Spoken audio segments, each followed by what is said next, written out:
राधा वल्लभ श्री हरिवंश गोपाल गौओं के पालनहार यशोदानंदन श्री कृष्ण की जय हो।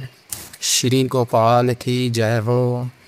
गौओं को आनंद देने वाले गोविंद की जय हो।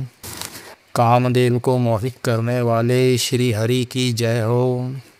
वे समस्त अमंगल हरने वाले हैं, वे अनंत हैं तथा मुक्ति प्रदान करने वाले हैं। मैं उन आदि पुरुष श्री गोविंद का भजन करता हूँ जो कल्प वृक्षों से भरे और चिंतामणियों से जड़ित धाम में समस्त कामनाओं को पूर्ण करने वाली सुरभि गौओं को चराते हैं एवं सैकड़ों हजारों लक्ष्मियाँ या गोपियाँ जिनकी प्रेममय सेवा में सदैव तत्पर रहती हैं।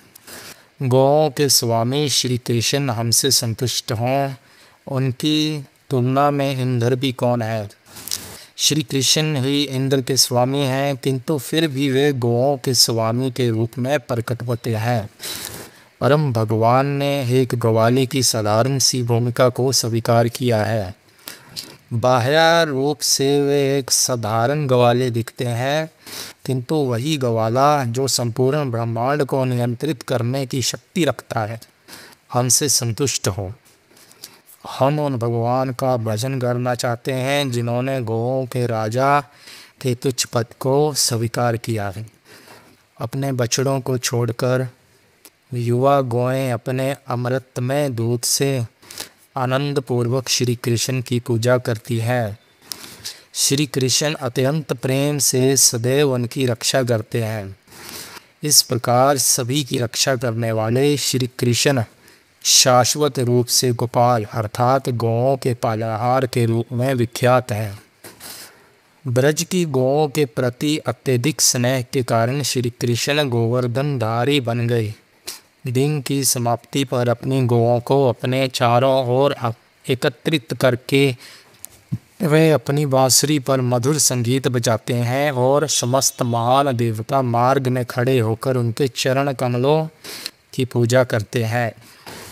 श्री कृष्ण की वंशी की ध्वनि सुनकर वन में सभी गौएं एवं गोप आनंद से भर उठे एवं उच्च लोकों के देवता आश्चर्यचकित हो गए।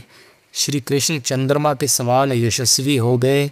अपनी बांसुरी की ध्वनि के कारण उन्होंने सभी गौओं को आनंद में सतबद्ध कर दिया। गोपियों ने कहा, श्री कृष्ण की बांसुरी के रागों को सुनकर हमारी स्थिति भी वैसी ही हो जाती है जैसी स्थिति गौओं की बांसुरी सुनने पर होती है। फिर भी हम में और गौओं में एक अंतर है। प्रत्युत्तर में गौएं प्रतिक्षण श्री कृष्ण के चंद्रमुख को निहारती रहती हैं, किंतु हम गोपियां उस प्रकार से श्री कृष्ण के मुख कमल को नहीं निहार सकती। किस युग में हम उनके मुख को निरंतर निहार पाएंगी। जब श्री कृष्ण अपनी बांसुरी बजाते हैं, सभी गौएं पूरी तरह मंत्रमुग्ध हो जाती हैं। तब गौएं अपने पर्वत सदृश धनों से सुगंधित दूध की ऐसी नदियाँ प्रवाहित करती हैं जो एक साथ मिलकर एक समंदर का निर्माण करती हैं। दूध का वही समंदर गोलोक के चारों ओर एक खाई बना देता है। ये गौएं कामधेनु गौएं हैं, ऐसी गौएं जो समस्त इच्छाओं को पूर्ण करने वाली हैं, क्योंकि इन्हीं से ही दूध का समंदर प्रवाहित होता है। इन गौओं एवं गोलोक के अन्य निवासियों के उच्च स्तर को केवल वही प्राप्त कर सकता है जिसके हृदय में श्री कृष्ण के प्रति विशुद्ध प्रेम है। इसे कठोर तपस्या या अन्य किसी भी विधि द्वारा प्राप्त नहीं किया जा सकता है। इसलिए गोलोक में प्रवेश करना अत्यंत कठिन है।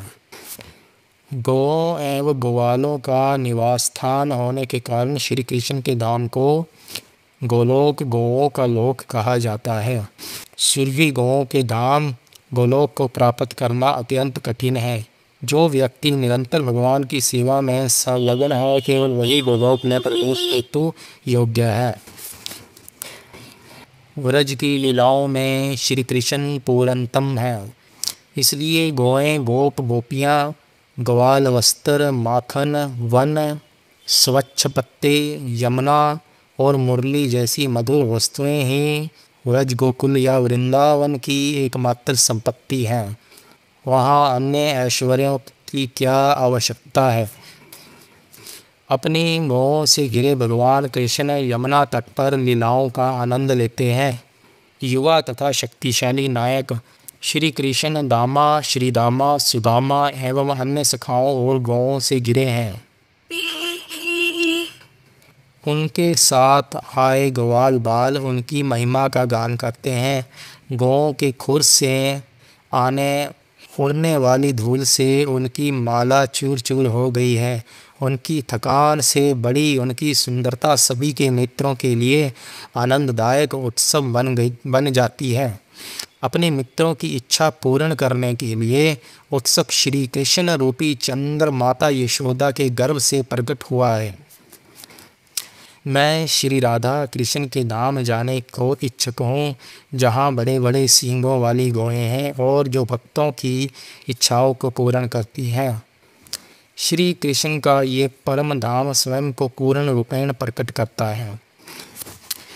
श्री कृष्ण का धाम आनंद से भरा है। वहाँ के फल, फूल और डालियाँ उनकी संपत्ति हैं। ग्वाल बाल उनके मित्र हैं और गोपियाँ उनकी संगिनी हैं और दूध, दही तथा माखन उनका भोजन है।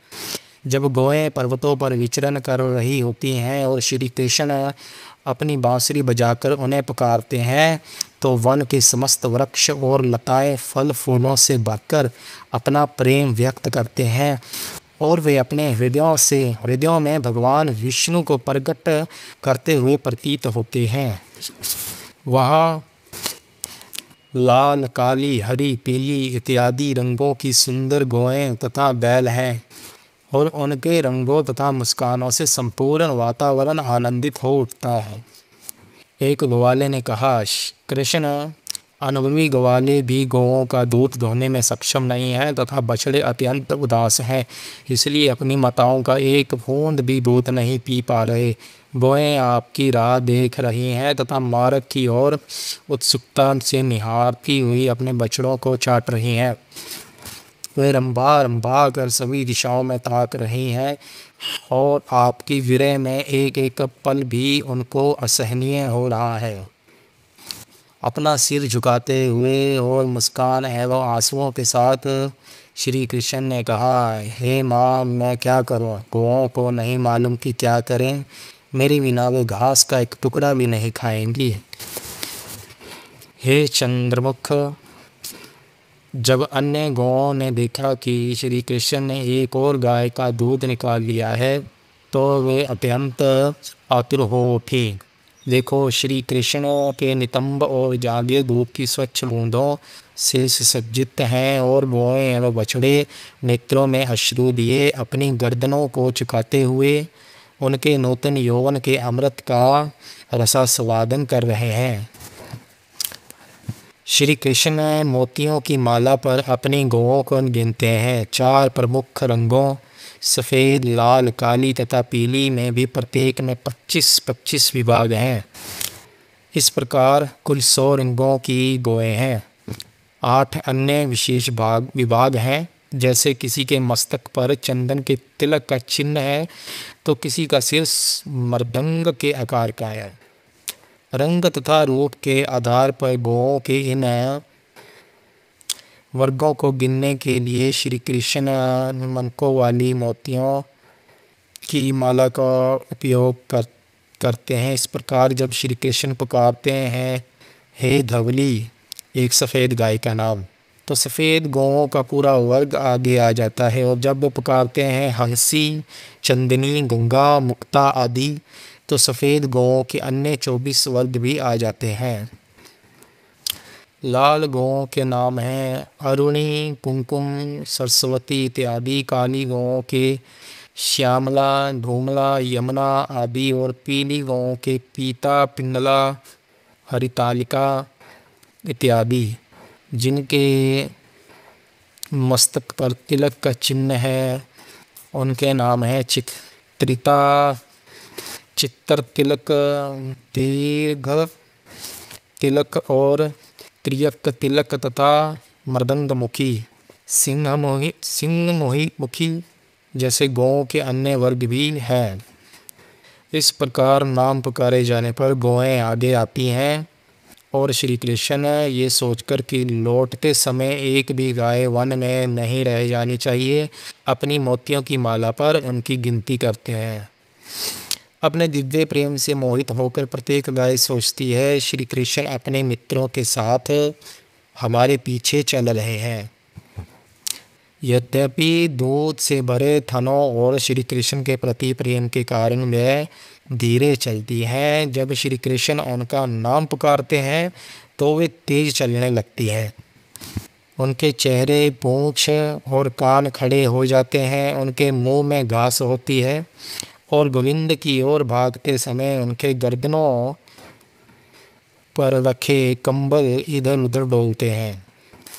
गंगा सहित सभी गौएं अपनी आँखों से श्री कृष्ण की सुंदरता का पान करती हैं और अपनी नासिकाओं से उनकी सुंदरता को सूंघती हैं, मानो वे अपने शरीर से गोविंद का आलिंगन करती हैं और अपनी जीवा से उन्हें चाटती हैं। अत्यंत उल्लसित हो रंभाते हुई वे उन्हें घेर लेती हैं। स्नेह से वह विभोर होकर केशव गौओं को अपने हाथों से सहलाते हैं और पुचकारते हुए कहते हैं, दिन भर घास चरकर अब तुम संतुष्ट हो, व्रज में आज का दिन समाप्त हो गया है। ओ माताओं, तुम्हारे बछड़े भूख से तड़प रहे हैं, चलो वापस व्रज चलते हैं।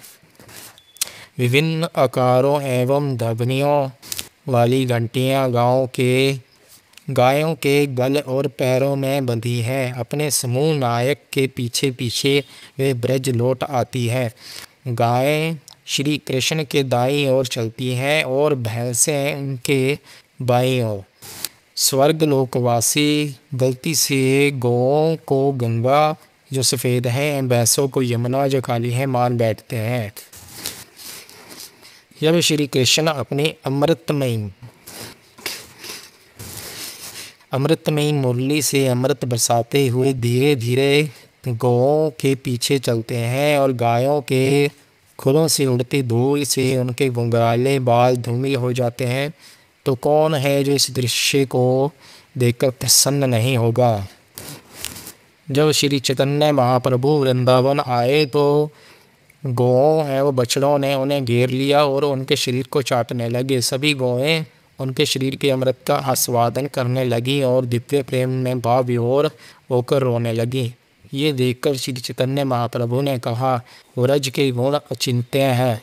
सभी व्रजवासियों में श्री कृष्ण के प्रति स्वाभाविक भक्ति है।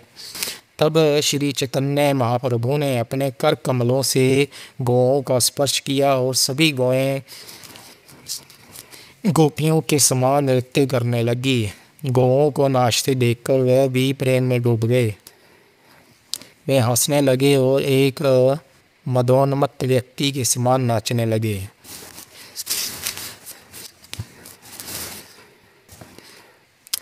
जो भी भगवान श्री कृष्ण के जन्म, उनके द्वारा गोरक्षण, गोपों के साथ उनके द्वारा गाए जाने वाले गीतों एवं उनकी अन्य लीलाओं पर ध्यान करेंगे, वे स्वयं आनंद और प्रेम में मगन हो जाएंगे।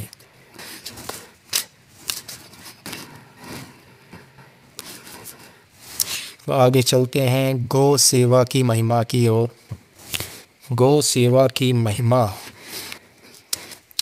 गौ भूमि तथा इंद्रियों को आनंद देने वाले तथा श्री लक्ष्मी जी के मन रूपी सरोवर में हंस के समान विचरण करने वाले भगवान श्री गोविंद की जय हो।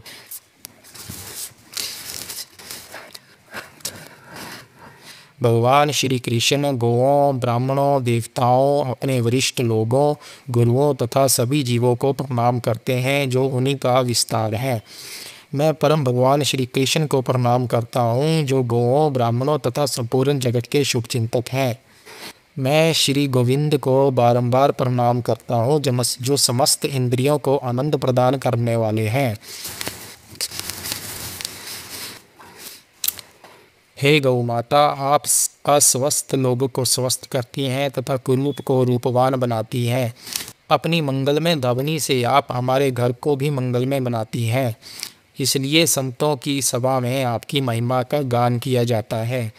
व्यक्ति को धीरे से गाय के शरीर को सहलाना चाहिए, उसे ताज़ी घास खिलानी चाहिए तथा सम्मान के साथ उसकी परिक्रमा करनी चाहिए। यदि गौओं की देखभाल अच्छी तरह की जाती है तो भगवान गोपाल अत्यंत प्रसन्न होते हैं।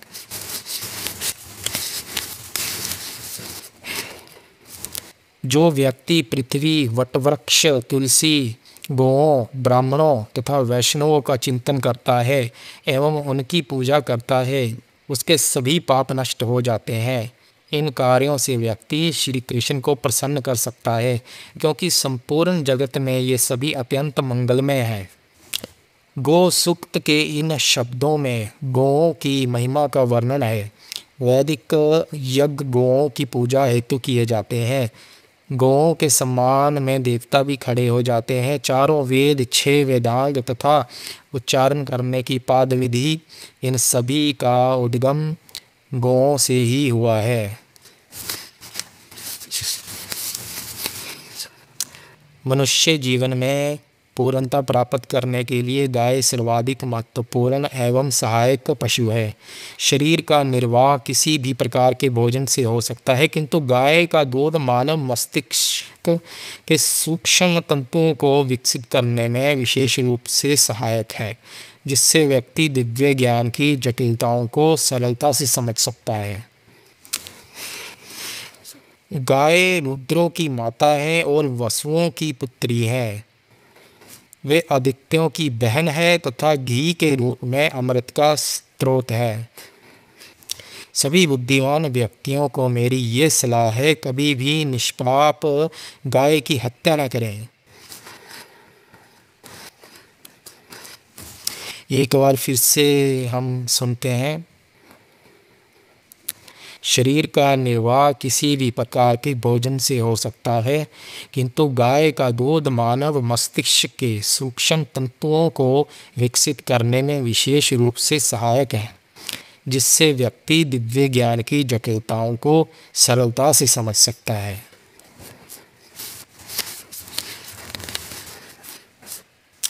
गाय हमारे घर आकर हमें लाभ प्रदान करे, वह हमारी गौशाला में आनंदपूर्वक निवास करे तथा संपूर्ण वातावरण को अपने मधुर स्वर से भर दे।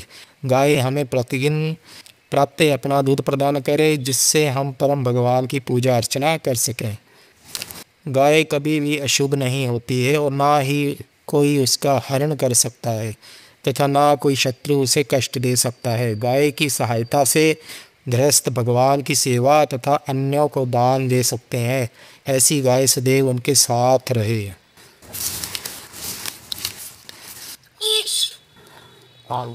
गौएं हमारी प्रमुख संपत्ति बन जाए।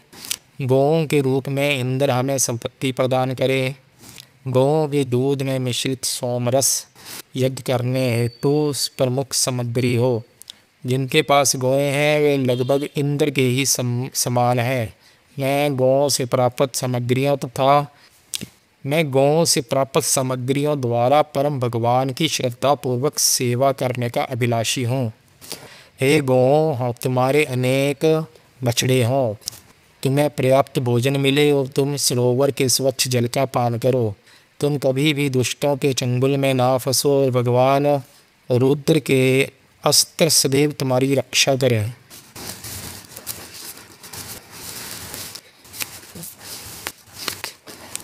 हे गौ माता, मैं आपके जन्म के समय तथा जन्म के पश्चात आपको प्रणाम करता हूँ।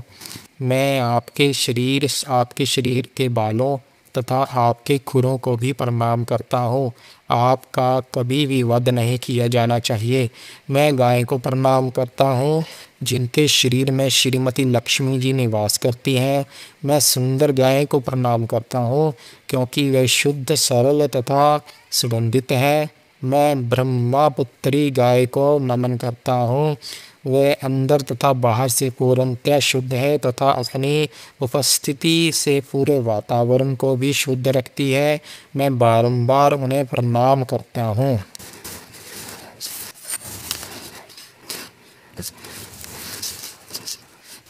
समुद्र मंथन के समय वहाँ से 5 गौएं प्रकट हुईं। उनमें से सर्वश्रेष्ठ नंदा थी। मैं बारंबार उन्हें प्रणाम करता हूँ। हे सुरभि गाँव में सर्वश्रेष्ठ, आप समस्त इच्छाओं को पूरा करने वाली हैं तथा अपने समस्त पवित्र सतलों के जल में स्नान किया है तथा आपने समस्त पवित्र सतलों के जल में स्नान किया है। इसलिए हे परम शुद्धकारी, मैं बारंबार आपको नमन करता हूँ। मैं गाय को प्रणाम करता हूँ जो सभी जड़ तथा चेतन वस्तुओं में व्यापक है और जो भूतकाल में हुए तथा भविष्य में होने वाले सभी जीवों की माता है।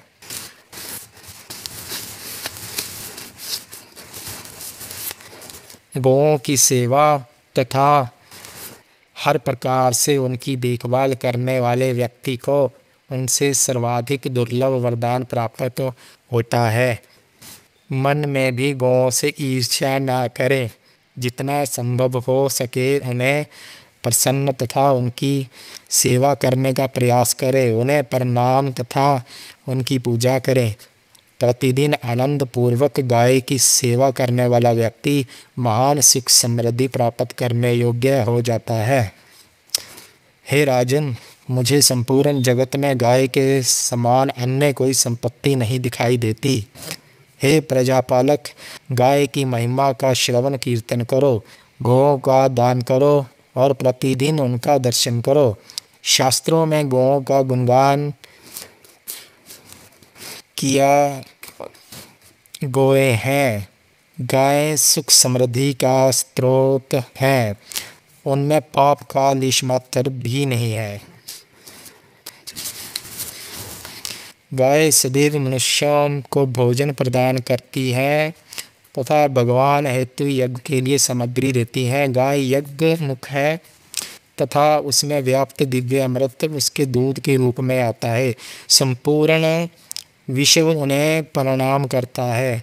जहाँ तक गाय के शरीर तथा तेज का प्रश्न है, इस जगत में वे अग्नि के समान है। वे समस्त तेज की स्रोत है तथा समस्त जीवों को आनंद देने वाली है। जहाँ कहीं भी गाय निर्भय होकर रहती है, वह स्थान पवित्र बन जाता है। गाय स्वर्ग जाने हेतु सीढ़ी है। स्वर्ग में भी उसकी पूजा होती है। वह सभी की इच्छाओं को पूरा करती है। गाय से श्रेष्ठ कुछ भी नहीं है। गाय पृथ्वी और ज्ञान अत्यंत महत्वपूर्ण वस्तुएं हैं। गाय पृथ्वी और ज्ञान अत्यंत महत्वपूर्ण वस्तुएं हैं। इनका सदैव दान करना चाहिए। इन तीनों के दान का फल समान ही है। ये तीनों वस्तुएं मनुष्य की समस्त इच्छाओं को पूरा कर सकती हैं। गाय को सभी जीवों की माता के रूप में स्वीकार किया गया है। यह सभी को आनंद प्रदान करती है। जो व्यक्ति जीवन में प्रगति करना चाहता है, उसे सदैव गौओं के साथ रहना चाहिए। व्यक्ति को सदैव गाय रखनी चाहिए। वह अत्यंत मंगलमय है। व्यक्ति को गाय का सम्मान तथा उसकी पूजा करनी चाहिए। व्यक्ति को अनावश्यक रूप से गौओं को कष्ट या उन्हें व्यथित नहीं करना चाहिए। यदि कोई गाय के साथ दुर्व्यवहार करता है तथा उचित रूप से उनकी देखभाल नहीं करता, तो इसके क्रोध से वे नष्ट हो जाता है। मंदिर एवं अन्य स्थानों के शुद्धिकरण हेतु गाय के गोबर से उन्हें लीपा जाता है। जो प्रतिदिन गाय को थोड़ी सी भी घास खिलाता है, निश्चित रूप से अनेक व्रत करने का लाभ प्राप्त करता है। जो भी गाय को प्रणाम करता है तथा उसकी परिक्रमा करता है, वह सभी पापों से मुक्त होकर स्वर्ग के सुखों का भोग करता है। जिस प्रकार देवताओं के गुरु बृहस्पति तथा श्री लक्ष्मी जी के स्वामी पूजनीय है, उसी प्रकार गाय भी सभी लोगों द्वारा पूजनीय है।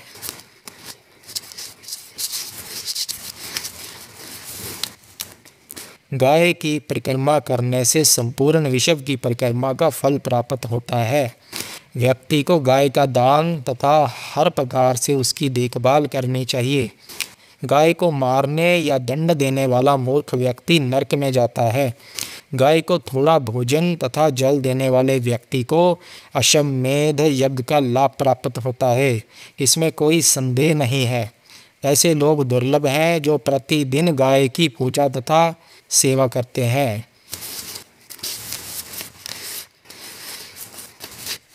गाय के शरीर को सहलाने से तथा उसके शरीर से धूल तथा कीड़े निकालने से व्यक्ति समस्त पापों से मुक्त हो जाता है। गौओं को भोजन देने से व्यक्ति महान पुण्य प्राप्त करता है। चरागाह में गाय चराने से व्यक्ति अनंत वर्षों के लिए स्वर्ग में निवास योग्य बन जाता है। गौशाला का निर्माण करने से व्यक्ति संपूर्ण राज्य का राजा बन जाता है। गाय को केवल नमक खिलाने से भी व्यक्ति सौभाग्य को प्राप्त करता है। गौओं के खुरों से उड़ती धूल समस्त पापों को नष्ट करती है। इससे अंतर नहीं पड़ता कि वे धूल मगध जैसे पवित्र शीतल की है या कीकट जैसे अपवित्र शीतल की। इसमें कोई संदेह नहीं है कि गाय हर तरह से शुद्ध करने वाली है तथा सुख समृद्धि वर्धक है। जहाँ गाय रहती है वह स्थान शुद्ध हो जाता है। गाय का स्पर्श करना अत्यंत मंगलमय है, क्योंकि वह दुस्सपनों तथा पाप फलों से मुक्त करने वाला है।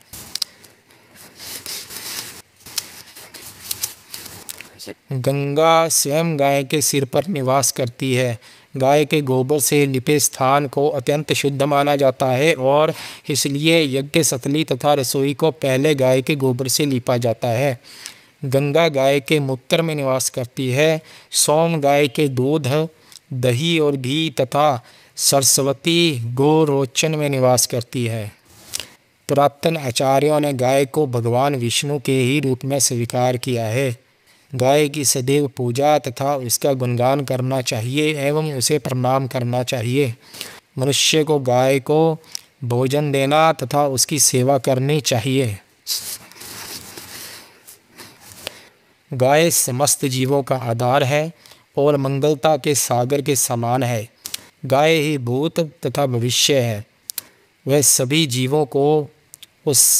जीवों के स्वास्थ्य का वर्धन करती है और सुख समृद्धि की मूल है। गाय को भोजन देने से प्राप्त पुण्य का कभी क्षय नहीं होता है।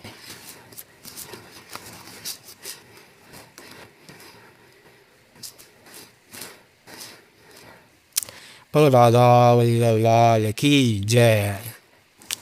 बोल गोपाल की जय। बोल गोपाल गौ के पालनहार की जय।